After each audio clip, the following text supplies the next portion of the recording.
বেড়াচ্ছে, বেহায়াগিরি করে বেড়াচ্ছে, চোখের জেনা, হাতের জেনা, লজ্জাস্থানের জেনা, জেনায় ভরিয়ে দিতে জীবনকে।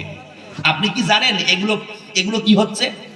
দুনিয়ার দিকে খিচ্ছে, তোমার আখিরাত নষ্ট করছে, আর দুনিয়া তোমাকে রঙ্গ তামাশা দিয়ে ভরিয়ে দিচ্ছে। প্রবৃত্তির ভালোবাসা মানুষকে শোষণ করতেছে, এটা এক নম্বর। দুই নম্বর কারণ হচ্ছে স্ত্রী।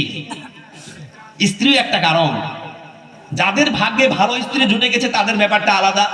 স্ত্রীদের মধ্যে কিছু স্ত্রী আছে যে স্ত্রীদের জন্য কিন্তু পুরুষদেরকে কি হতে হয়, পা পিছলে খারাপ কাজে যেতে হয়, দুনিয়ার দিকে আকর্ষণ হতে হয়। কেন বলুন তো? আসলে বিশ্বাস করবেন না যে কিছু ছেলে আছে, ইসলামিক ছেলে, ইসলামিক কালচারের ছেলে, সে কোনোদিন সিনেমা হলে যায় না, মেলা বাজারে যায় না, আড্ডা মুতে যায় না, সবসময় ইসলামিক লেবাস ধারণ করে চলাফেরা করে, ইসলামিক কালচারে উঠা বসা করে। এবার সে বিয়ে করেছে, আহারে তার সুন্দর রমণী তার ঘরে চলে এসেছে, বিউটিফুল গার্ল তার জীবনে চলে এসেছে। আসার পরে সেই স্ত্রী তখন মধুময় বাক্যে, মধুময় শব্দে বলছে যে ওগো স্বামী, বলছিলাম কি আজকে দমকলে একটা মেলা লেগেছে, খুব সুন্দর শুনলাম, কত কি রঙ্গ তামাশার জিনিস এসেছে, চরকি এসেছে, আর তারপরে স্প্রিং করার জন্য আরো কি সব জিনিসগুলো এসেছে যেগুলো আমি জানি না হয়তো। তো কোনোদিন তো বাবার বাড়ি থেকে যেতে পারি নাই, কারণ আমাদের বাড়িতে খুব কড়াকড়ি আছে। কোনোদিন কোনো ছেলের সঙ্গে যেতে পারিনি, আনন্দ করতে পারিনি, একটা খোলামেলা জায়গায় গিয়ে খাবো, ঘুরবো, আনন্দ করবো, এইসব বিষয়গুলো আমার ভাগ্যে কোনোদিন আসি নাই। তো এখন তোমার সঙ্গে আমার বিয়ে হয়েছে, এখন আমরা হাজব্যান্ড ওয়াইফ, তো চলো না একটু বিয়ে মেলায় ঘুরে আসি। তখন যুবক হতো, চুপ কর, পাগল কথাকার, বিয়ের আগে মাস্তি করতে, বিয়ের আগে গুনাহ করতে হবে না, আর বিয়ের পরে হলে গুনাহ করতে হবে? তোমাকে দেখতে হবে কোনটা পাপ আর কোনটা পাপ নয়। আমরা স্বামী স্ত্রী ঘরে আনন্দ করব। এখন স্বামী স্ত্রী অফেন্সিভ হয়ে আমরা মেলা বাজারে যাব, সেখানে গান বাজনা হবে, রঙ্গ তামাশা হবে, ছেলে মেয়েদের আড্ডা হবে, কত পাপ হবে, এখানে যাওয়া যাবে না। ইসলাম এটার অনুমতি দেয় না। আমি একজন ইসলামিক কালচারের পরিবারের ঘরের ছেলে, আমি যাব না। তারপর স্ত্রী বলছে, ইস, একটু আবদারটাও রাখলে না, আমার কোনোদিন তো কিছু চাই নাই, আজকে এটা হাত চেয়ে চাইলাম, তোমার আবদারটা রাখলে না। মনে হয় তুমি আমাকে ভালোবাসো না। মনে মনে কাকে যে ভালোবাসো? এবার রাতে তুমি স্বপ্ন দেখছো আর মনে মনে ভাবছো যে কি ব্যাপার, আমার স্ত্রী এত আদর দিয়ে বললো, এত মায়া মমতার ছলে বললো, তো আমার স্ত্রীর মনটা একটু জয় করে দিই। তারপরের দিন আপনি সেজে গুজে কোথায় চলে গেলেন?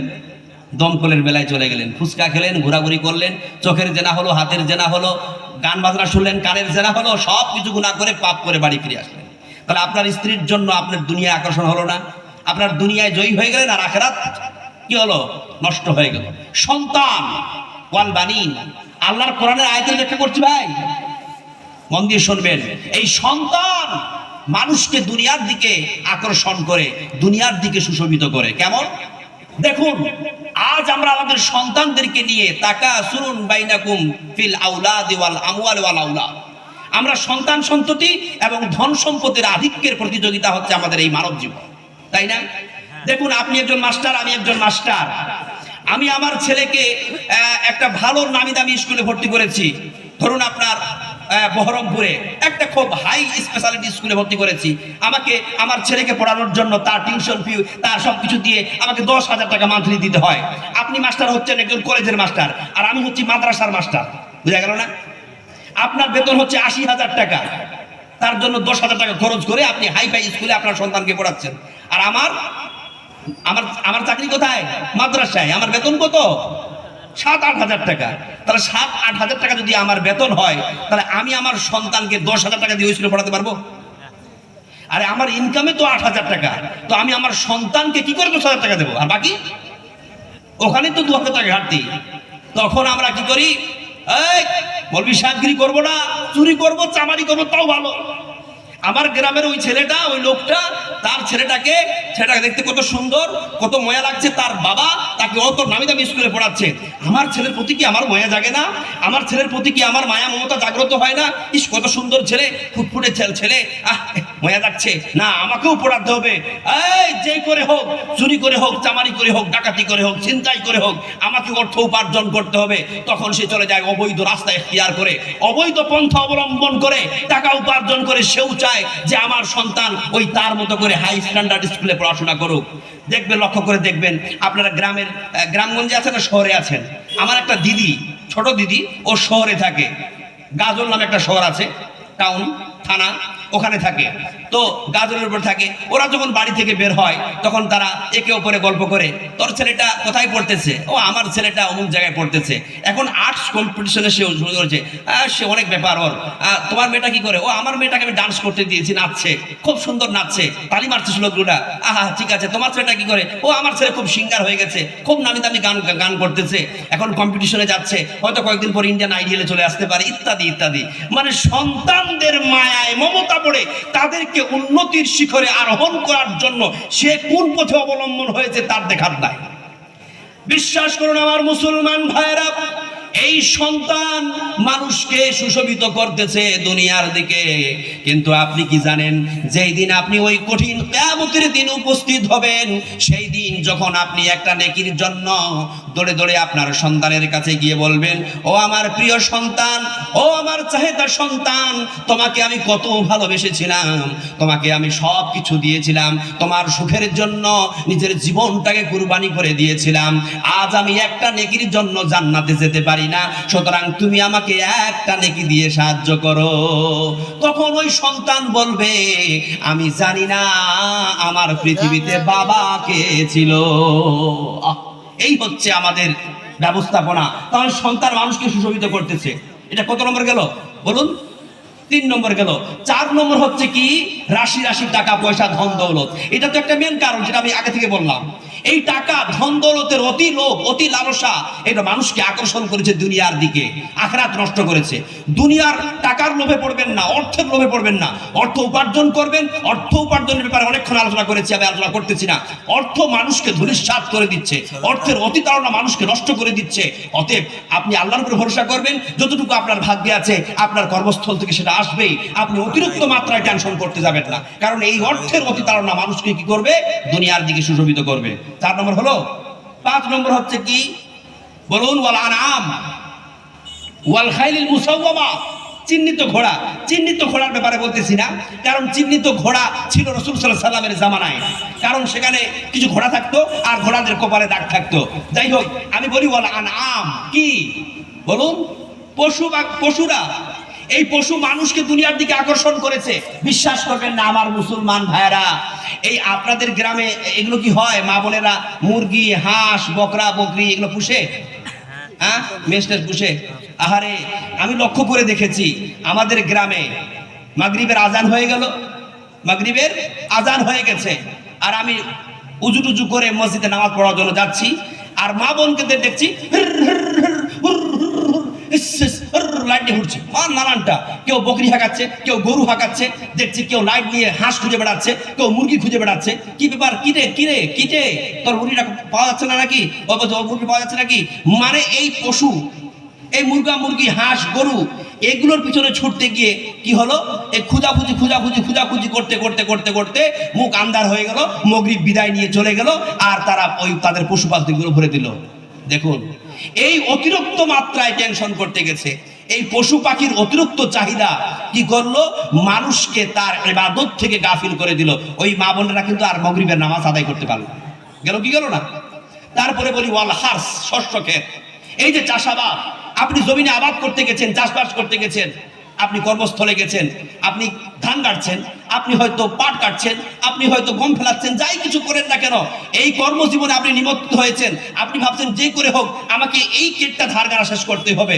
আপনার আসরে নামাজ হয়ে গেছে, আপনি তখন মনে মনে ভাবছেন, এখন যদি আমি এখান থেকে উঠে গিয়ে উজু করে আর ওই আইলের উপরে নামাজ পড়ি, তো আমার তো 10টা মিনিট যাবে, কমসে কম 5টা মিনিট তো যাবে। তো 5টা মিনিট যদি চলে যায় তাহলে তো আমার কেটটার ধান গাড়া হবে না। অতএব নামাজ তুই থাক, আমি চললাম ধান গাড়তে। ধান গেড়েই চলে গেলেন, আপনার জোহর গেল, আপনার আসর গেল, আস্তে আস্তে আপনার মাগরিব চলে গেল। এই শস্য ক্ষেত কি বলুন? আল্লাহ পাক রব্বুল আলামিন বলছেন, যালিকা মাতাউল হায়াতিদ দুনিয়া। যতগুলো জিনিসের কথা বললাম, এই সবগুলো জিনিস হচ্ছে দুনিয়ার ভোগ সামগ্রী মাত্র। জোরে বলুন সুবহানাল্লাহ। এই জিনিসগুলো কোনোদিন আপনার আখিরাতে উপকারে আসতে পারে না। একটা হাদিস বলো ভাই, ইহারামু ইবনু আদামা ওয়া ইয়াসুবু মিন হুসনাতান। মানুষ যত বুড়ো হয়ে যায় তার দুটো জিনিস জোয়ান হতে থাকে।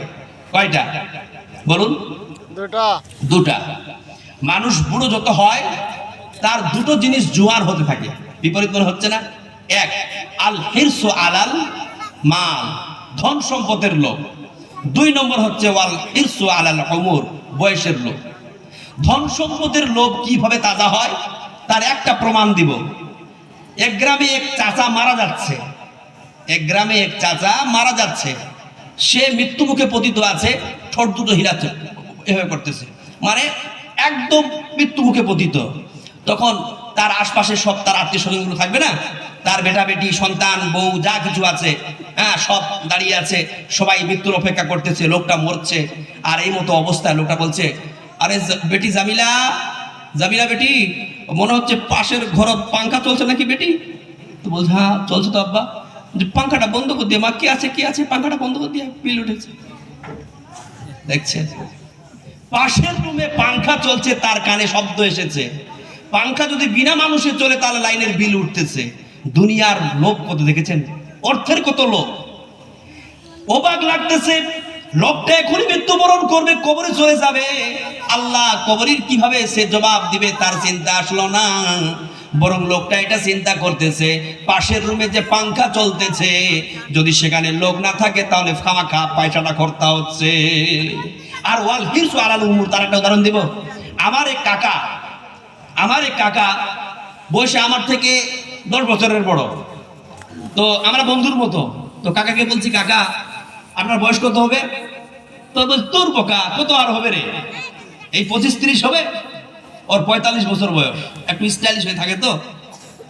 তার মানে মানুষকে যদি প্রশ্ন করেন যে আপনার বয়স কত, অরিজিনালি কথা বলছি, এটা একটা সাধারণ কথা বলছি।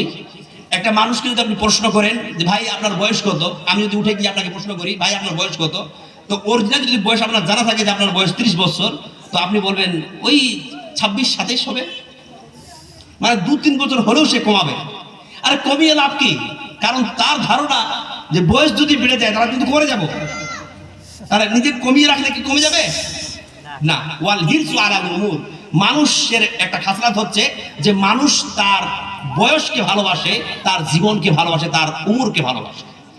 আবার মুসলমান ভাইরা, আল্লাহ পাক রব্বুল আলামিনের নবী একটি হাদিসের মধ্যে বলেন, লাউ কানা লি ইবনি আদামা ওয়াদিআনি মিন মালিন, যদি আদম সন্তানের 2টি পাহাড়ের উপত্যকা থাকতো, 2টি যদি ধন সম্পদের পাহাড় থাকতো, লি ইবতাগা ওয়াদিয়া সালিসান, তাহলে ওই মানুষটা আরো একটি তৃতীয় ধন সম্পদের পাহাড়ের আশা করত।